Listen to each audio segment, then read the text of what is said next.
I used to find it really hard to make friends and to communicate with people. People didn't want to be my friends because of the way I looked. People didn't want to talk to me because of the way I looked. I used to wear a hat that covered my face, so I was afraid to show people who I was, and I didn't really want anyone to know who I was. Dylan has an extremely rare disease that affects only 15 people in the world. I have a condition called NDP syndrome, which stands for mandibular dysplasia with deafness and prodroid features. It affects the loss of fat on the cheeks, arms and legs, and also the loss of hearing, so I have hearing aids. And it affects only 15 people worldwide. Because of my condition, I can't do physical things, so I can't do physical sports like rugby or football. Like, I can't do things that are really physical, and also I can't lift anything heavy. I need to be careful, like if I'm going on a walk, I need to make sure that I don't walk for very long periods of time,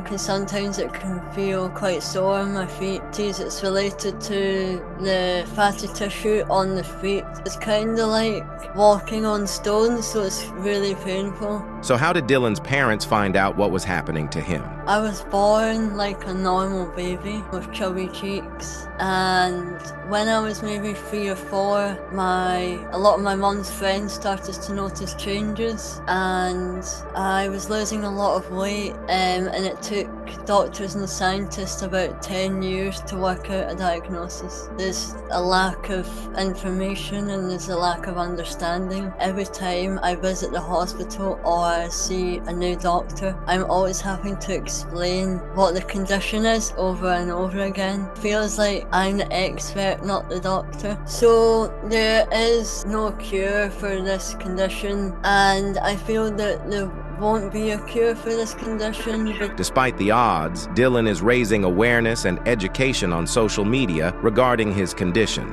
I feel that because people don't understand, they might stare or they might laugh, and so I'm always trying to again raise awareness and to tell people that we are all born differently. I'm really passionate about photography and also dancing. I feel that photography has helped me to show people how I see the world, and dancing has really helped me to connect with others and to be more confident in myself. I feel like when I dance, I feel like I can ignore everything else and I'm in that moment because it makes me happy and it makes me free. I need somewhere to show people how I see the world, and I thought that using Instagram was a great way to show people my photographs and to show people that the world is beautiful, and if we travel the world we can see new things. I've always loved to dance because if I'm ever feeling down or if I'm ever feeling sad, I just turn music on and dance, because I believe that when you're dancing you're letting all your negative thoughts and feelings wash away. I feel my message to the world